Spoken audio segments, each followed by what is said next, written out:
Graças a paz aos irmãos aqui presentes, sejam bem-vindos todos. Vamos, então, dar continuidade ao culto. Eu convido você a abrir a sua Bíblia em Romanos, capítulo 6. Nós vamos meditar do verso 1 até o verso 14. Nós estamos na nossa sequência de mensagens na carta de Paulo aos Romanos. Convidar você a abrir a sua Bíblia, um instante enquanto eu organizo aqui as telas.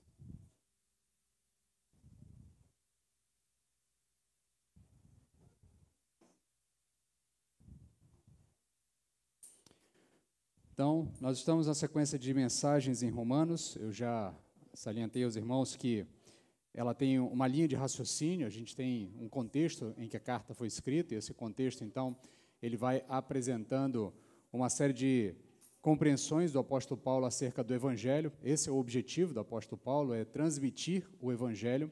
Ele está empenhado em seguir em viagem missionária para uma outra região, para a região da Espanha, e ele, então, quer se apresentar a esta igreja, a igreja em Roma, na expectativa de que a igreja de Roma lhe sirva como apoio missionário, lhe levando ali, lhe sustentando nessa nova viagem.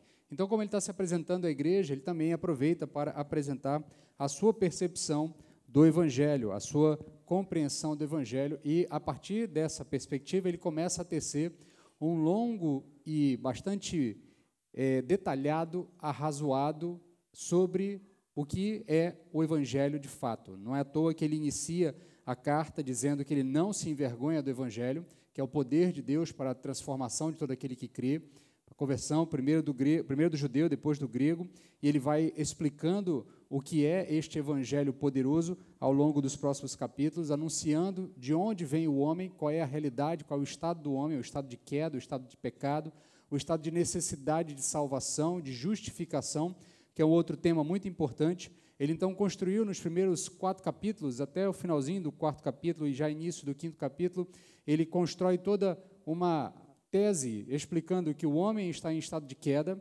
Por estar em estado de queda, esse estado de pecado, o homem é colocado na situação de uma espécie de banco dos réus cósmico, aguardando a punição por conta da sua culpa, e para que o homem saia dessa situação, ele necessita que alguém faça algo que ele não consegue fazer.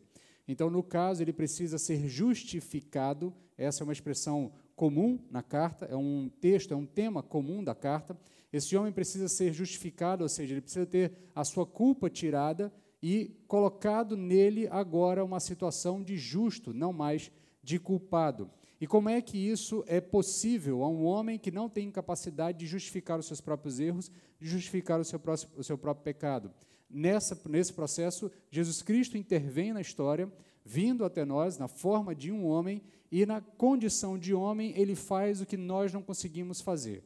E por intermédio da sua obra, nós então, aqueles que confiam em Jesus por fé, por isso o apóstolo Paulo vai dizer que o justo viverá pela fé. A nossa forma, o meio pelo qual nós chegamos à justificação é pela fé em Jesus Cristo, na obra de Jesus Cristo. E aí, então, o apóstolo Paulo termina esse primeiro preâmbulo e ele abre aqui, como nós vimos na semana passada, uma espécie de revisão, uma espécie de recapitulação do que ele já havia dito. E na semana passada ele apresenta agora um novo conceito na carta, mas é um conceito muito repetido dentro dos escritos paulinos, que é a ideia dessa divisão do mundo em 2 reinos. Um reino do pecado e um reino da graça. Um reino que é representado por Adão e um reino que é representado por Jesus Cristo. E na semana passada nós vimos que aqueles que, por meio do Evangelho, ao ouvirem o Evangelho e ao confessarem Jesus Cristo como Senhor e Salvador, depositando neste Jesus a sua fé para encontrar justificação, esses são tirados do reino das trevas, desse reino do pecado, do reino da morte, e são então introduzidos no novo reino, o reino da graça, o reino que é representado por Jesus Cristo. Contudo, ali no finalzinho, ele vai dizer que onde abunda o pecado, então vai superabundar a graça. E isso pode ter criado algum tipo de percepção equivocada dos seus leitores. E é sobre essa percepção equivocada que ele inicia o trecho que nós vamos ler a partir de agora, a partir do verso 1 do capítulo 6, indo até o verso 14 do mesmo capítulo.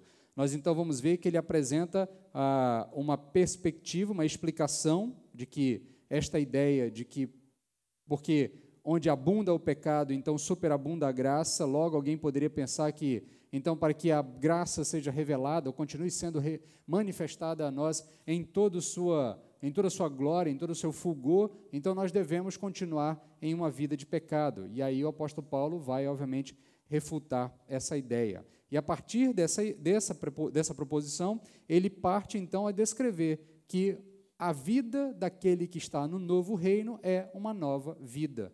Daí o título da nossa mensagem dessa noite, Vida Nova. Então, leamos o texto a partir do verso 1. Que diremos então? Permaneceremos no pecado para que a graça se destaque? De modo nenhum. Nós que morremos para o pecado, como ainda viveremos nele? Ou ignorais que todos nós que fomos batizados em Cristo Jesus, fomos batizados na sua morte? Portanto, fomos sepultados com ele na morte, pelo batismo, para que, como Cristo foi ressuscitado dentre os mortos pela glória do Pai, assim andemos nós também em novidade de vida. Porque se fomos unidos a ele na semelhança de sua morte, certamente também o seremos na semelhança da sua ressurreição.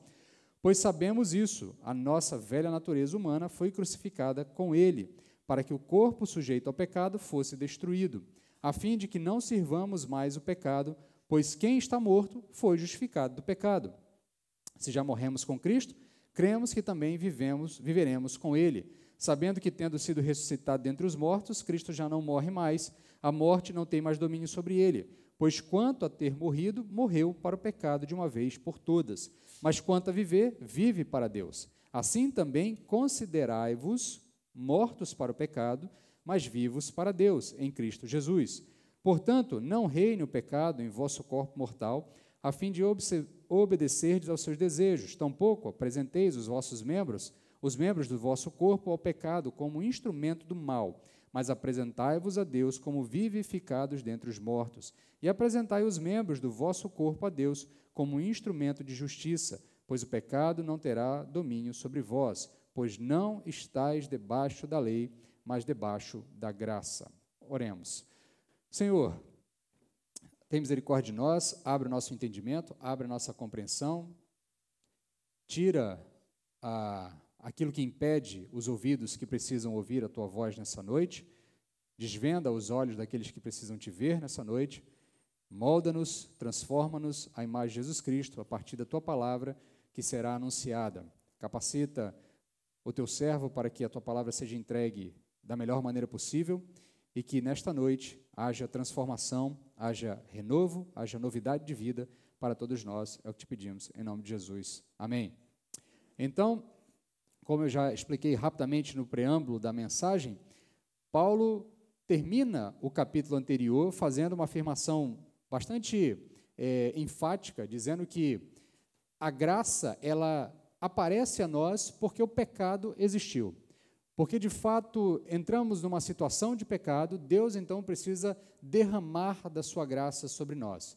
E, porque estávamos numa situação de profundo pecado, de uma situação de profunda condenação e de total falta de sorte quanto ao nosso futuro espiritual e eterno, a graça que precisou ser revelada a nós é uma graça extremamente abundante, é uma graça que transborda. Essa é uma expressão costumeira usada pelo apóstolo Paulo, especialmente no trecho que nós meditamos na semana passada, essa ideia de transbordar. É uma graça tão grande que ela vai se derramando e vai ocupando todos os espaços. Então, nesse trecho, o apóstolo vai falar dessa realidade desses dois reinos, da morte, da vida, do pecado e da graça, os reinos que são capitaneados e simbolizados por Adão e por Jesus Cristo, são os dois personagens que ele usa para fazer esse contraponto, né? E aí ele vai deixar claro que nós não reinamos, que a morte não reina mais sobre aquele que está em Cristo Jesus, mas reina a graça. Então, como eu disse, houve uma migração de um reino para um outro reino, aquele que confessa Jesus Cristo como Senhor e Salvador, aquele que, pela fé, encontra justificação, recebe justificação, ele é expatriado do reino das trevas, do reino da morte, para o reino da graça, o reino onde Cristo Jesus é o Senhor sobre esse reino. Então, essa migração ela não se dá em termos de uma simples mudança ou acréscimo de cidadania, como se você, de repente, fosse cidadão de uma outra realidade e entrasse numa outra nação e passasse agora a ser cidadão deste novo país. De fato, é necessário um processo muito mais profundo, é um processo muito mais complexo, um processo que demanda aquilo que Jesus Cristo exigiu de Nicodemos, novo nascimento. Quando ele, então, se aproxima de Jesus Cristo e pede para que Jesus Cristo vá lhe explicando algumas coisas, Jesus Cristo, olha, não adianta nada eu te explicar aquilo que tu desejas entender, se você não nascer de novo. Há necessidade de um processo de novo nascimento. Então, para que se adentre nesse reino da graça, é preciso morrer no reino do pecado e renascer no reino da vida. E essa perspectiva é que Paulo vai trazer para nós, a partir dos próximos versos, a necessidade de nós compreendermos a realidade do novo nascimento e os impactos disso na nossa realidade. Então, ele começa dos versos 1 até o verso 5, nos apresentando essa vida nova, esse novo nascimento. No verso 1 e 2, ele diz o seguinte: que diremos então? Permaneceremos no pecado para que a graça se destaque? De modo nenhum. Nós que morremos para o pecado, como ainda viveremos dele? Então, Paulo, como eu disse, vai corrigindo uma possível interpretação equivocada de que alguém possa ter a partir daquilo que ele afirmou no trecho anterior, que nós vimos na semana passada, especialmente no verso 20, que ele diz o seguinte: a lei, lá no capítulo 5, verso 20, ele diz: a lei, porém, veio para que a transgressão se ressalte, mas onde o pecado se ressaltou, a graça ficou ainda mais evidente. Nas versões clássicas é onde o pecado abundou, superabundou a graça. Né? Na ARA, por exemplo, é assim, na Almeida Revista Corrigida também. Então, na versão que eu estou lendo, a Almeida século XXI, o autor, aqui o intérprete, apresentou da seguinte forma: mas onde o pecado se ressaltou, onde ele chamou a atenção, a graça ficou ainda mais evidente. E aí alguém poderia ter o seguinte raciocínio: bem, então se onde o pecado abunda, onde o pecado ressalta, onde o pecado reina, a graça se mostra com grande volume, com grande apresentação, então talvez seja o caso de nós permanecermos em pecado, para que, afinal de contas, a graça continue sendo revelada a nós de uma maneira extraordinária, de uma maneira abundante, de uma maneira fora do comum. Né? Ou ainda, o raciocínio pode seguir ainda a partir de uma perspectiva de que, onde o pecado é mais abundante, maior vai ser a revelação da graça. Então, se nós nos mantivermos em profundo pecado, logo a graça se revelará em maior quantidade a nós. Essa espécie de sofisma que alguém poderia fazer, e isso é muito comum no apóstolo Paulo, ele prever possíveis interpretações e já tentar eliminá-las, explicá-las ou corrigi-las na sua própria escrita, né, dizendo, alguém pode pensar determinada coisa, mas então não pense por causa disso, né, isso é muito comum nos seus escritos. Aqui, mais uma vez, ele se volta a isso. Ainda que alguém possa ter esse raciocínio, o apóstolo Paulo vai explicar nos próximos versos que esse raciocínio não faz o menor sentido. Ele começa dizendo, logo no verso 2, de modo nenhum. Por quê? Porque nós morremos para o pecado. Se nós morremos para o pecado, como então viveremos para o pecado? Como então viveremos em pecado? E aqui, então, ele começa a introduzir essa ideia de que a saída de um reino, os dois reinos que nós tratamos na semana passada, pressupõe, exige, demanda que o indivíduo que esteja migrando de um reino para o outro morra no reino anterior para nascer no novo reino, para surgir no novo reino em novidade de vida, em uma nova vida. Então, o apóstolo afirma que os que migram de um reino para o outro, morrem no reino anterior, morrem no reino para o pecado, do reino no pecado, morrem para o pecado e então renascem para uma outra realidade de vida. E se morreram para o pecado, como então viverão no pecado? Como então viverão no reino do pecado se já estão mortos naquele reino?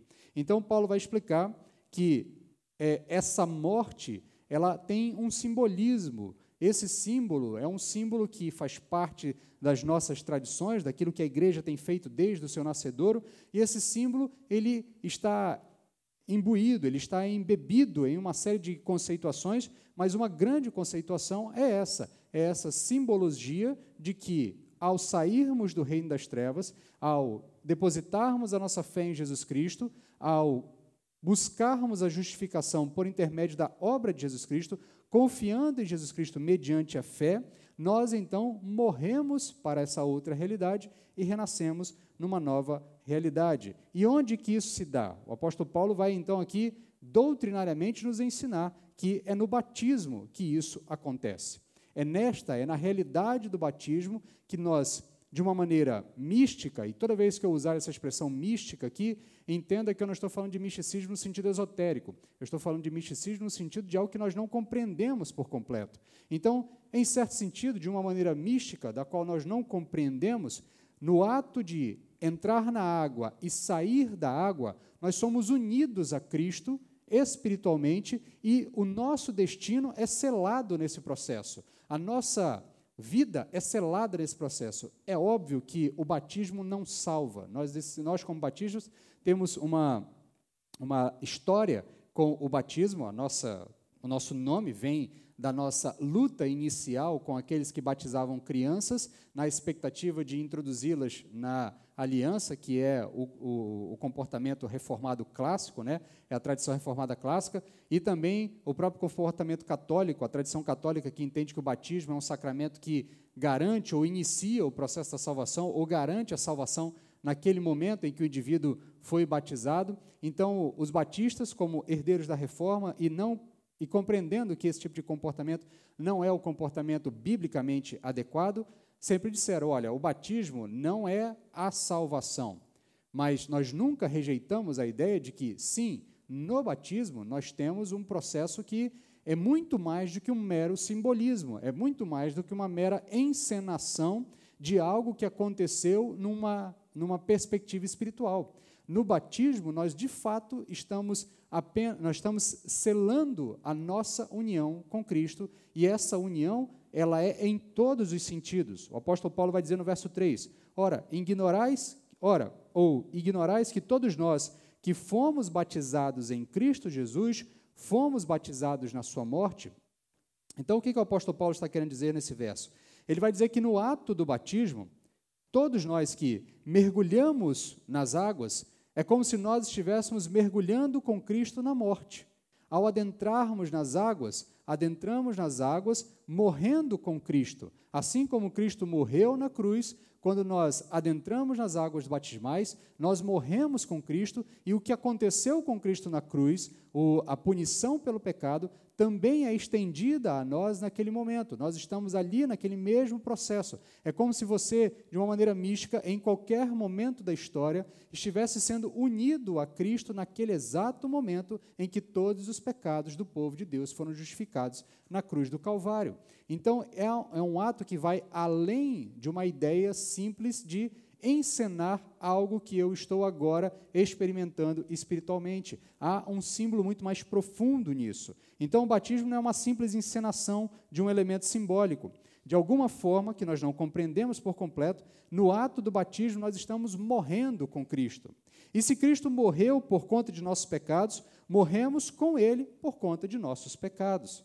Cristo, então, recebe a punição, mas de alguma forma graciosa, somos unidos a Ele nesse ato, sem experimentar a parte negativa da punição, sem experimentar as dores que Cristo experimentou, sem experimentar a morte física que Cristo experimentou, mas espiritualmente estamos sendo unidos a Cristo naquele momento.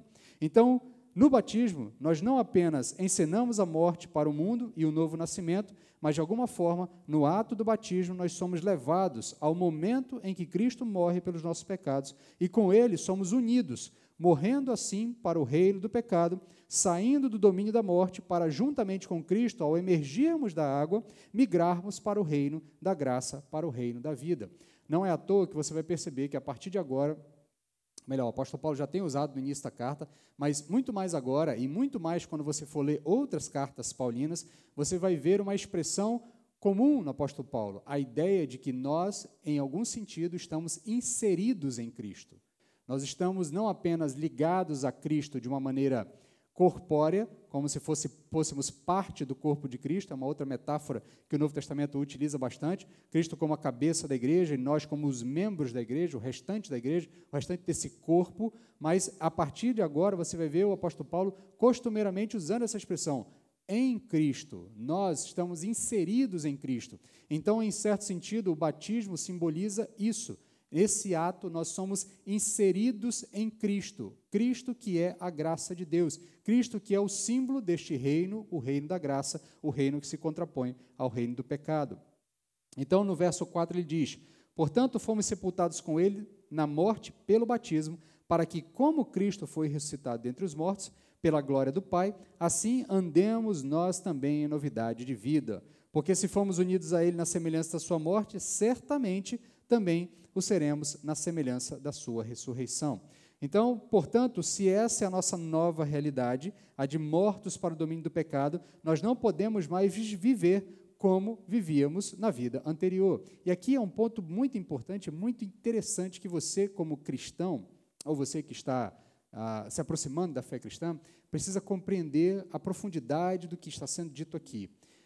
A carta aos Romanos, muitas pessoas têm alguma resistência com ela, porque, como eu disse lá nas primeiras mensagens, ela de fato é uma carta que é um divisor de águas na história da igreja. A reforma protestante está intimamente ligada com a compreensão de Lutero da carta de Paulo aos Romanos, Agostinho de Hipona, lá atrás, muito tempo antes, nos debates com Pelágio e com os pelagianos, ele também está intimamente ligado com a sua compreensão da carta de Paulo aos Romanos. Posteriormente, já depois do período da Reforma, já num tempo mais próximo de nós, quando o movimento que a gente chama de movimento de teologia liberal, que é um processo de esvaziamento de alguns conceitos basilares da fé cristã, vai tomando conta dos seminários e tomando conta das igrejas de uma forma geral, tanto na Europa quanto nas Américas, é a partir de um retorno à leitura da carta de Paulo aos Romanos, encabeçados ali por Calbart e outros tantos que andaram junto com ele naquele período, é que se habilita um processo de resposta a essa teologia liberal, salvando do esfriamento por completo de uma série de igrejas, de uma série de tradições denominacionais, embora ainda hoje nós enfrentemos problemas com a teologia liberal. Mas o fato é que muita gente tem dificuldade com a carta de Paulo aos Romanos. Mas entenda aqui que a carta, embora tenha conceitos muito densos, muito complexos, a gente vai ver nos próximos capítulos, a questão da eleição, predestinação, a questão da relação entre igreja e Israel, as expectativas sobre a questão dos momentos finais, isso tudo o apóstolo Paulo vai tratar ao longo da carta, e de fato são temas densos e complexos, mas o fato é que a carta ela é muito racional, ela apela constantemente para a sua compreensão de uma série de significados, ou melhor, uma série de símbolos e uma série de conceitos que ele está aplicando e ensinando, e esses conceitos devem obrigatoriamente moldar a sua relação com o mundo. E um conceito é basilar. A fé cristã afirma que no ato em que você foi justificado, de alguma forma, você está morrendo com Cristo. E se você está morrendo com Cristo, você é nova criatura. Você nasce de novo. E se você nasce de novo, você não é mais você. Você é outro indivíduo. De alguma forma, você ainda é o que você sempre foi, mas você está em um processo de abandono de uma natureza caída e desenvolvimento de uma nova natureza que se inicia neste nascimento, que se dá simbolicamente no batismo, mas se dá no momento em que você confessa Jesus Cristo como seu Senhor e Salvador e recebe a justificação. E isso é importante, porque a partir da conversão, se a sua vida não mudar, o que significa é que não houve conversão. E isso é essencial, isso é importante, porque isso dita a sua forma de lidar com todas as coisas. Nesse processo, muitas vezes, a gente acha que é possível eu confessar Jesus Cristo como Senhor e Salvador e continuar vivendo a vida como eu vivia anteriormente. É sobre isso que o apóstolo Paulo está dizendo, olha, você morreu para essa vida já não faz mais sentido para você, e tudo que está ligado a ela também já não faz mais sentido. Você precisa adentrar em uma nova vida, em uma novidade de vida. Você vai passar a ver, interpretar e lidar com a vida a partir de uma perspectiva nova, de uma perspectiva diferente. Então, ele vai dizer que se nós morremos com Cristo, e se Cristo ressuscitou, nós então ressuscitaremos com Cristo. Se morremos com Cristo, morremos para o domínio do pecado e não podemos mais viver como vivíamos antes. Precisamos andar em novidade de vida. Não faz agora qualquer sentido continuar vivendo como se ainda estivéssemos naquele reino. Se a sua vida não for pautada pelo novo reino, pelos costumes e pelo modo de viver do novo reino, não faz sentido você afirmar que se converteu ou que confessa Jesus Cristo como Senhor e Salvador, se você ainda deseja viver na vida anterior. É mais ou menos aqui como, para a gente tentar usar uma ilustração pobre, mas talvez ajude você a entender. Já viu aqueles bairros de outras nacionalidades? Sabe? A pessoa sai de um país e vai para o outro. Brasileiro, por exemplo, vai para os Estados Unidos, aí ele vai morar num bairro de brasileiros, aí ele vai conviver com brasileiros, aí ele continua falando português, aí ele continua comendo comida de brasileiro, aí ele continua vivendo e pensando e se comportando como se ele estivesse no Brasil, mas ele está em outro país. Não faz sentido. A ideia aqui é mais ou menos essa. Se você migrou de um reino para o outro, você não pode mais viver em um gueto nesse novo reino, o gueto ligado ao reino anterior. Há um espaço ali onde você tem os costumes do reino anterior. A vida mudou. É isso que ele fala, vocês têm que andar em novidade de vida. Vocês têm que andar em um novo comportamento. Por quê? Porque aquele reino morreu e o eu de vocês que estava naquele reino morreu ali. E no ato do batismo, vocês deixaram aquela vida e emergiram para uma nova vida juntamente com Cristo. Por isso, que nos próximos versos o apóstolo Paulo vai enfatizar que em vez de estarmos, ou melhor, ele vai enfatizar que nós precisamos estar em novidade de vida, em uma vida nova, porque se não estivermos em uma vida nova, não faz sentido nós afirmarmos que de fato agora somos convertidos ou que fomos transformados. Então, se nós morremos, então nascemos, se nascemos novamente, então vivemos em novidade de vida. Por isso, nos versos 6 ao verso 11, ele vai dizer o seguinte, ele vai falar de uma vida nova e de novos costumes. Uma vida nova pressupõe muitas coisas, mas entre elas, obviamente que um comportamento novo é como se fosse consequência disso. Se há uma nova vida, a vida passada ficou para trás, não faz sentido você se comportar da mesma forma como você se comportava anteriormente, ou vivia, os seus padrões, a sua forma de enxergar a vida não pode mais ser a mesma. Ainda que, aqui eu quero abrir um parêntese, ainda que a conversão não se limite à mudança de comportamento. E aqui eu quero abrir um parêntese, não é o objetivo do apóstolo Paulo, mas eu estou aqui introduzindo um tema extra no que ele está tratando aqui, apenas para te dar uma leve pincelada. Não confunda conversão com mudança de comportamento. Tá? Historicamente, nós associamos muitas vezes conversão a mudança de comportamento. O indivíduo parou de beber, parou de fumar, parou de fazer isso, aí se converteu. Ele se converteu e por causa disso ele fez isso, foi aquilo outro. Ou mudou, ele antes se vestia de um jeito, agora se veste de outro. Ele tinha cabelo grande, agora tem cabelo curto. Não usava barba, agora usa barba. A mulher não usava saia curta, ou usava saia curta, agora usa saia longa. Essas coisas, elas são consequência, mas elas não são significado de conversão. Tá? Conversão é compreensão de que você morreu para uma outra vida e nasceu para uma vida nova. Que você saiu de um reino e ingressou em um novo reino. Isso é conversão. Tá? Obviamente, como consequência dessa mudança, os seus padrões e os seus paradigmas naturalmente se amoldarão ao comportamento do novo reino, ao modo de viver do novo reino. Mas não confunda conversão com mudança de comportamento. Sabe por que eu digo isso? E por que eu enfatizo nisso? Porque muitas vezes as pessoas tentam mudar o seu comportamento para se converter. E nesse esforço, eles ficam numa luta para andar num padrão de comportamento, e nessa luta para andar no padrão de comportamento, a vida cristã se torna, na verdade, uma grande guerra, uma grande luta, onde a pessoa nunca consegue ter paz, onde ela está sempre achando que tem alguém medindo o seu comportamento, avaliando aquilo que ele está usando, que tipo de roupa, que tipo de corte de cabelo, que tipo de forma de linguajar, o que quer que ele esteja fazendo. Isso tudo vai criando no indivíduo a ideia de que, se ele se amoldar a um padrão, logo ninguém mais vai incomodá-lo. E aí a gente cria dicotomias. Aí o indivíduo aqui, na igreja, se comporta de um jeito, lá fora ele se comporta de outro.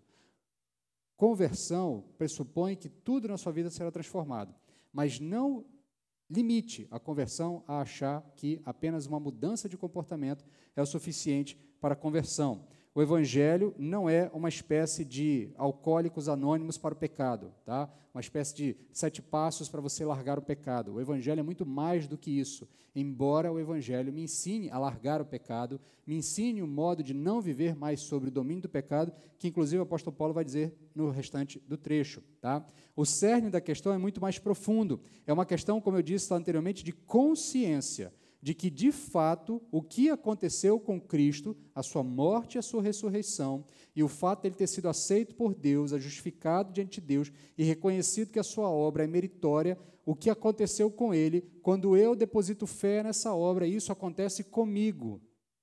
Por isso, o símbolo do batismo, quando eu sou unido a Cristo. Por isso que no batismo, o apóstolo Paulo insiste, eu sou sepultado e, ao mesmo tempo, ressurreto juntamente com Cristo Jesus. Então, note aqui a progressão de raciocínio do apóstolo Paulo. Verso 6. Pois sabemos isso, a nossa velha natureza humana foi crucificada com ele, para que o corpo sujeito ao pecado fosse destruído, a fim de que não sirvamos mais o pecado. Sabemos isso o quê? Ele começa dizendo, pois sabemos isso, sabemos que a crucificação de Cristo, que na crucificação de Cristo, a nossa velha existência foi morta. Quando Cristo está sendo crucificado, você está sendo crucificado com Ele. Quando Cristo está morrendo na cruz, você está morrendo com Ele no momento em que você coloca fé em Jesus Cristo, no momento em que você se une a Ele no batismo. Isso é muito mais do que simbólico, isso é uma união mística que a igreja tem com Cristo Jesus. E a consciência disso transforma a minha forma de lidar com a vida. Quando isso está forte, enraizado na minha consciência, eu entendo que eu não sou mais escravo do pecado. Eu sempre digo aos irmãos, já disse em outras mensagens e volto a dizer, a grande diferença do cristão em relação ao pecado, daquele que ainda não encontrou Jesus Cristo e confessou como Senhor e Salvador, é que o cristão em Cristo Jesus pode dizer não ao pecado. Porque você não é mais escravo do pecado. Agora, aquele que não está em Cristo Jesus, ainda que ele lute contra vícios, ele não conseguirá se livrar do domínio do pecado. A sua natureza sempre tenderá a fazer aquilo que lhe agrada. Inclusive, o apóstolo Paulo vai dizer nos próximos versos, não entregue os vossos corpos para atender os vossos próprios desejos. Com a perspectiva aqui dessa ideia de que o indivíduo que está no pecado, ele vive para atender o seu próprio desejo. Já o indivíduo que está em Cristo Jesus, no novo reino, esse indivíduo não é mais escravo dos seus próprios desejos. Eu posso, em Cristo Jesus, dizer não ao pecado. Eu posso, diante de Cristo Jesus, em Cristo Jesus, não ceder à tentação de cair no pecado. Isto é uma realidade que é garantida a todo aquele que está em Cristo Jesus, porque este que está em Cristo Jesus vive em novidade de vida. Morreu com Cristo no batismo, foi sepultado e ressurgiu das águas, ressuscitando juntamente com Cristo. Então, se nós morremos com Cristo, significa que fomos justificados com Cristo. E aí Paulo amarra os conceitos que ele já havia trabalhado anteriormente, o conceito da justificação. Então, Cristo morreu, Cristo ressuscitou, se morremos com Ele, nós ressuscitamos com Cristo.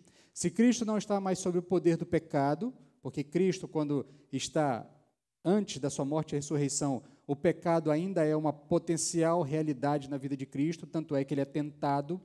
Cristo não peca. Deixa eu aqui tentar explicar de uma maneira bem simples.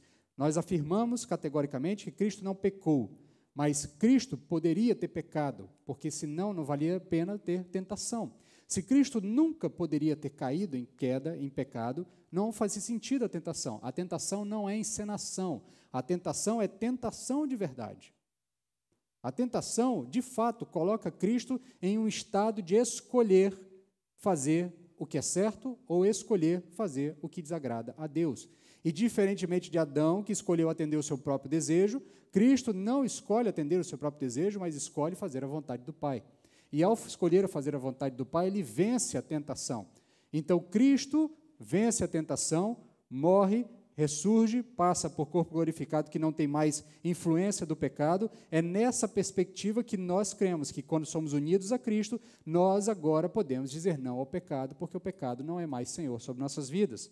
Então, se Cristo não está mais sob o poder da morte, nem sob o poder do pecado, nós que morremos e ressuscitamos com Ele, também não estamos mais sob o poder do pecado. Por isso, podemos viver em novidade de vida. Verso 7. Pois quem está morto foi justificado do pecado. Se já morremos com Cristo, cremos que também viveremos com Ele, sabendo que, tendo sido ressuscitados dentre os mortos, Cristo já não mais morre, a morte não tem mais domínio sobre Ele. Logo, se não vivemos mais para o pecado, nós vivemos para o oposto do pecado, vivemos para Deus. Aí ele entra com o verso 10. Pois, quanto a ter morrido, morreu para o pecado de uma vez por todas, mas quanto a viver, vive para Deus. Em outras mensagens, nós já afirmamos que a justificação é uma declaração que é feita sobre a nossa realidade. Eu deixei claro para os irmãos que, muitas vezes, na caminhada de fé, você tende a dar uma titubeada e pensar, será que, de fato, eu estou justificado? Será que Deus me perdoou? E, independente de você sentir isso, porque na caminhada de fé, muitas vezes, a gente vai fraquejar, a gente vai ficar na dúvida, a gente vai colocar em dúvida aquilo que foi feito em nosso favor, por intermédio de Cristo Jesus, mas o fato é que isso não muda a realidade de que foi feita uma declaração espiritual da parte de Deus sobre nós, quando nós confessamos Jesus Cristo como Senhor e Salvador, de que nossos pecados estão justificados. Isso é uma declaração. Aqui a ideia é como se fosse uma sentença de um juiz. Sentença dada não se altera mais. Tá? É como se ela tivesse aí no linguajar forense transitado em julgado. Tá? Não há mais, ela petrificou, você não altera mais ela não é mais possível de você reverter aquela afirmação. Então, independente das suas sensações, o fato de você ter sido justificado por intermédio da fé em Cristo Jesus é uma declaração de Deus sobre a sua vida, ainda que você não sinta. Eu expliquei que isso independe dos nossos sentimentos, independe da nossa percepção sensorial, isso é uma realidade. E a consciência dessa realidade, de que isso é uma realidade, deve moldar a nossa forma de lidar com esses momentos de titubear, esses momentos de vacilar. Então, uma vez que nós cremos que é uma realidade, o nosso intelecto deve remoldar a nossa perspectiva da vida para vivermos de acordo com essa realidade. É isso que Paulo vai enfatizar no verso 11. Assim também considerai-vos mortos para o pecado, mas vivos para Deus, em Cristo Jesus. Então, preste atenção na expressão que o apóstolo Paulo usa. Ele diz, olha, considerai-vos. E aqui volto a dizer, o apóstolo Paulo apela constantemente para a sua consciência, para o seu raciocínio. Não é à toa que mais para frente ele vai dizer, rogo-vos, pois, irmãos, pelas consolações de Deus, que renovais a vossa mente, que transformem o entendimento de vocês.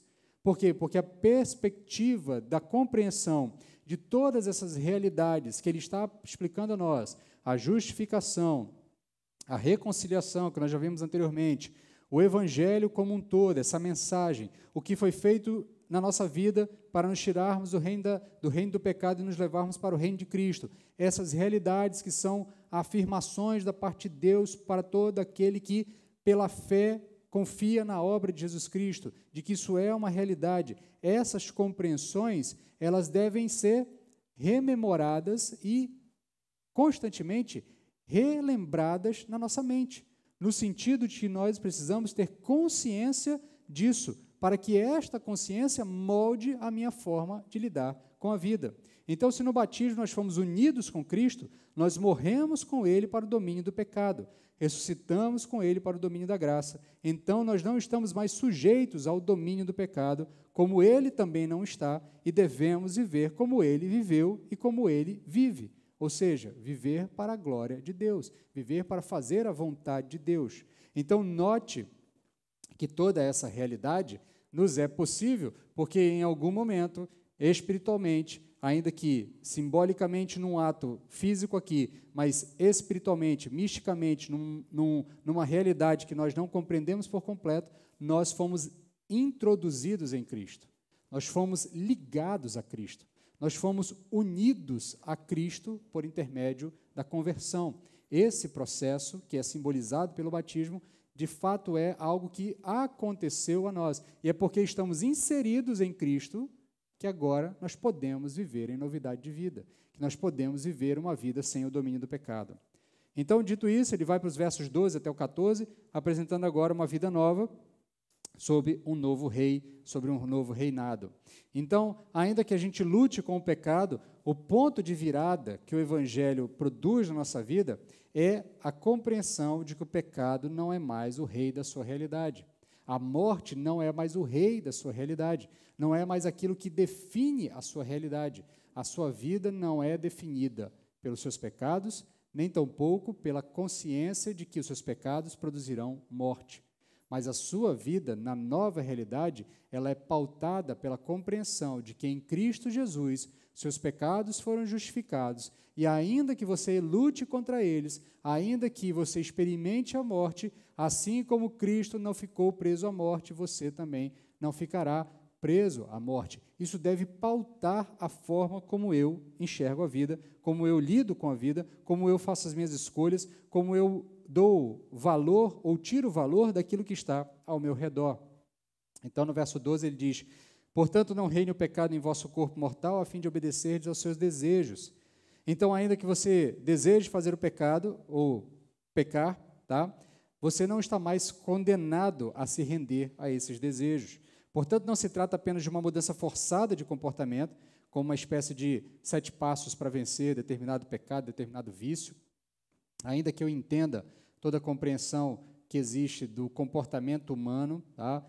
Eu não estou aqui refutando o que psicopedagogos e pessoas da área dizem, que um vício precisa ser substituído por uma outra coisa. Eu não estou dizendo, eu compreendo isso, eu entendo isso, mas o fato aqui não é apenas uma mudança forçada de comportamento. É uma compreensão que pautará o meu comportamento. É porque eu tenho plena consciência de que eu fui unido a Cristo, justificado na obra da cruz, que eu agora, diante do pecado, tenho plena convicção de que eu não estou fadado a me render ao pecado. Pelo contrário, eu posso dizer não ao pecado e viver uma vida que agrada a Deus.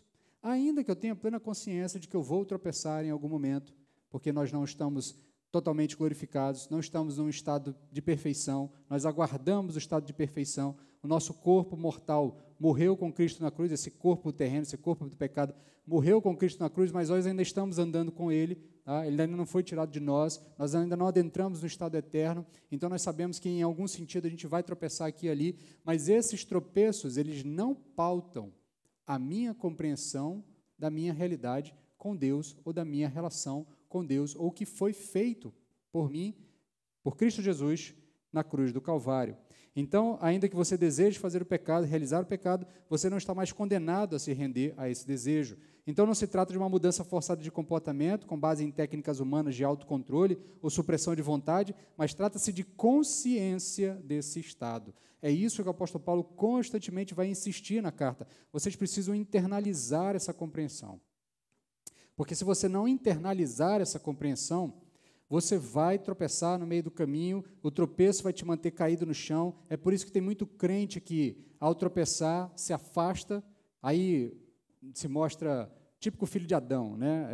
Quem já leu as Crônicas de Nárnia, já viu ou assistiu o filme, a versão anterior, sabe que o Aslan, né, o personagem principal, toda vez que ele lida com os tropeços humanos ou com alguém que está fazendo algo de errado, ele chama a pessoa de filho de Adão, né?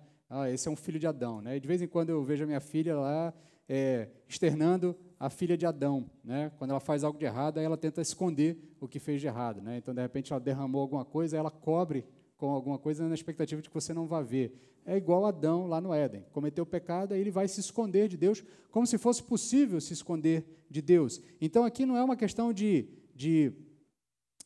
nós entendermos que o indivíduo tem capacidade para vencer o pecado por força de vontade. Ele vence o pecado porque ele compreende que o pecado não é mais senhor da sua vida. Então, tem muito crente que tropeça e aí se esconde porque fica com medo de Deus, achando que ao se apresentar diante de Deus, aí deixa de vir para a igreja, porque ele acha que chegando aqui, Deus vai olhar do alto sublime trono e fulminar o indivíduo, ou então alguém vai ter uma revelação e vai apresentar o seu pecado, vai te expor diante dos outros e vai fazer você passar vergonha. Entenda uma coisa, meu querido, se você tropeçar, dobre os seus joelhos, peça perdão a Deus, levante a cabeça e continue, porque os seus pecados já foram justificados. A sua realidade mudou. Você não é mais escravo do pecado. O pecado não manda mais na sua vida. É por isso que lá para frente o apóstolo Paulo vai dizer que não tem mais condenação para quem está em Cristo Jesus. O pecado não reina mais sobre sua vida. Você vai olhar para o pecado e vai pedir perdão a Deus, consciente de que aquele pecado já foi martelado na cruz, em Cristo Jesus, e que quando você se uniu a Cristo pela conversão, esse pecado morreu lá, você vai se levantar, pedir perdão a Deus e continuar. Consciente de que o pecado não mais pauta a sua vida. Isso é vida nova, isso é novidade de vida. Essa é a nova vida, a nova realidade, a vida no novo reino. Então, nessa realidade, nossos corpos não existem apenas para nossa satisfação, mas eles existem para fazer a vontade de Deus. Então, note que, mais uma vez, é uma questão de consciência. O verso 13. Tampouco apresentei os vossos corpos, os membros dos vossos corpos ao pecado como instrumentos do mal, mas apresentai-vos a Deus como vivificados dentre os mortos e apresentai os membros do vosso corpo a Deus como instrumentos de justiça. Então, há uma razão para nós termos essa consciência. Qual é a razão? O apóstolo Paulo encerra o trecho nos explicando isso no verso 14. Pois o pecado não terá domínio sobre vós.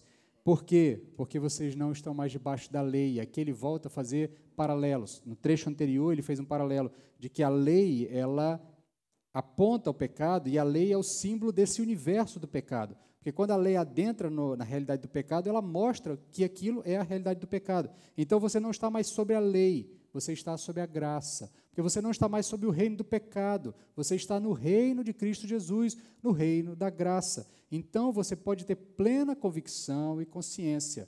O pecado não domina mais a sua vida. Então, nós já não estamos mais no reino do pecado, nós somos cidadãos renascidos do reino da vida. Deixe-me finalizar com algumas aplicações para os eventuais grupos de pessoas que estão reunidos conosco nessa noite. Primeiro, eu quero falar com você que já confessou Jesus Cristo como seu Senhor e Salvador, crendo que a obra dele é suficiente para mudar a sua sorte eterna. Meu querido, se você já foi unido com Cristo no batismo, entenda que em Cristo você morreu para o pecado. Isso precisa ser algo que você precisa repetir para você todos os dias. O pecado não domina mais a minha vida. O pecado não pauta mais o meu comportamento. O pecado não determina mais as minhas escolhas. O pecado não gerencia mais as minhas vontades. Então, meu querido, absolutamente nada é mais forte do que Cristo fez por você na cruz. Não existe tentação que seja suficiente para inibir aquilo que Cristo fez na cruz por você. E se Cristo justificou você na cruz, o pecado não tem mais domínio sobre sua vida. Viva com essa realidade. Paute o seu comportamento a partir dessa compreensão, desta realidade. Qualquer vício que esteja tomando a sua vida, qualquer comportamento, qualquer pensamento, qualquer forma de lidar equivocada com a criação de Deus como um todo, seja parentes, amigos, pessoas em geral, a sua realidade, a forma como você interage com o mundo, não está mais pautada pelos seus desejos. Você não tem mais uma muleta para se escorar no sentido de dizer, mas a carne é fraca, por isso eu cedi. Ah, mas a tentação era muito forte, por isso eu não consegui. Esta realidade para quem está em Cristo Jesus não existe mais. Em Cristo Jesus o pecado não reina mais sobre sua vida. Então logo você pode vencer absolutamente qualquer tentação que esteja à sua frente. Qualquer oferta pecaminosa que esteja à sua frente. Neste sentido, em Cristo Jesus, você não está mais fadado a sempre ceder ao desejo do pecado. Isto é uma realidade. Assim como a justificação é uma declaração de Deus sobre sua vida, esta realidade é uma declaração de Deus sobre sua vida. Então, meu querido, absolutamente nada é maior do que Cristo fez em seu favor na cruz do Calvário. Logo, não há absolutamente batalha, por maior que seja. E eu não estou minimizando as suas batalhas. Eu entendo, talvez você lute contra vícios, talvez você lute contra pecados ocultos, contra pecados internos. Eu não estou minimizando a sua batalha. Não estou dizendo que isso é mimimi, ou que é coisa de gente fraca, que é coisa de gente que não compreende, que é coisa de gente de crente malandro. Eu não estou dizendo nada disso. Eu compreendo a sua luta. Mas você precisa internalizar essa consciência. Por maior que seja a luta, ela não é maior do que Cristo fez na cruz em seu favor. Ela não tem o poder de determinar as suas ações, porque Cristo justificou você na cruz, e na cruz você morreu para o pecado. Então, em uma outra mensagem, acho que foi quando a gente estava falando de Efésios, na carta de Paulo aos Efésios, eu disse que talvez seja o caso de você internalizar um comportamento que a gente repudia em um outro aspecto. Em Cristo Jesus, você pode dar carteirada no pecado, entendeu? Sabe aquela história de dar carteirada, sabe, a autoridade que está fazendo coisa de errado, e aí você sabe com quem está falando, entendeu? Então, aqui, fazendo uma aplicação, novamente, não das melhores, mas para que você entenda e fique uma forma mais vívida na sua mente, diante do pecado, você pode dizer para ele, você sabe com quem está falando? Você está falando com alguém que foi justificado. Você está falando com alguém que morreu para o pecado. Você está falando com alguém que na cruz do Calvário teve o velho homem crucificado. E no ato do batismo eu morri com Cristo e ressuscitei para uma vida nova. Eu não sou mais seu escravo. Eu não pertenço mais ao seu reino. Eu pertenço a outro reino. Então, em certo sentido, você pode dar carteirada diante do pecado. Então, meu querido, viva em novidade de vida. Viva em transformação de vida. Viva para fazer o que agrada a Deus e não para fazer o que agrada ao seu antigo Senhor. O pecado não é mais seu Senhor, Cristo é o seu Senhor, e essa consciência muda a sua realidade de como você enfrenta o pecado, de como você enfrenta a vida, de como você enfrenta todas as coisas. Agora quero finalizar falando a quem ainda não confessou Jesus Cristo como seu Senhor e Salvador. Nós já explicamos em diversos momentos, ao longo da mensagem eu fui tentando dar pinceladas sobre o que nós já falamos. A realidade que é revelada a nós pelo texto bíblico e pelo Evangelho é de que aquele que não está em Cristo Jesus continua sendo escravo do pecado. Então, talvez, se você esteja lutando com alguma coisa que você não consegue vencer, o que você precisa é confessar Jesus Cristo como seu único e suficiente Salvador.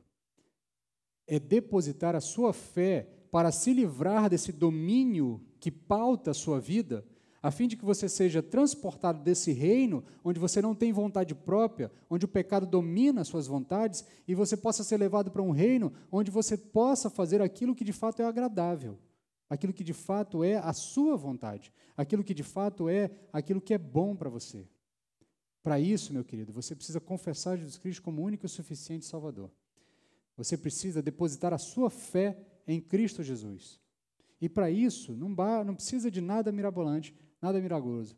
Basta você baixar a sua cabeça, fechar os seus olhos e dizer: Jesus Cristo, eu não tenho forças para vencer o meu pecado, mas eu sei que na tua cruz todos os meus pecados podem ser, de uma vez por todas, justificados. E eu confio nessa obra. Eu confio que essa obra vai transformar a minha realidade. E a partir dessa obra, eu nunca mais serei escravo do pecado. Se essa for a sua realidade, meu querido, não deixe para outro momento. O momento é agora. O momento é hoje. Porque o quanto antes você adentrar no novo reino, o quanto antes você vai experimentar a verdadeira novidade de vida, a verdadeira liberdade. Que Deus aplique aos nossos corações a sua palavra. Quero convidar você a baixar a sua cabeça, eu vou fazer uma oração. Se porventura alguém esteja entre nós, deseje conversar sobre esta transformação, eu estou à sua disposição ao final do culto, você pode me procurar, a gente senta e conversa rapidamente sobre isso, mas o desejo do meu coração é que você não deixe para outro momento, que você faça isso o quanto antes. Por isso eu oro ao Senhor. Deus, Pai Todo-Poderoso, Criador dos céus e da terra, Jesus Cristo, nosso Senhor, Salvador, aquele que nos justificou por intermédio da sua obra. Espírito Santo de Deus, aquele que tem poder para convencer do pecado, da justiça e do juízo. Eu peço, Pai, eu peço a Ti, Senhor, que a Tua obra seja realizada no coração de todos aqueles que precisam ser realizados nessa noite. A minha argumentação é humana e limitada, ainda que eu tenha plena convicção de que o Senhor me levou a falar essas palavras e trouxe essa palavra a esses irmãos.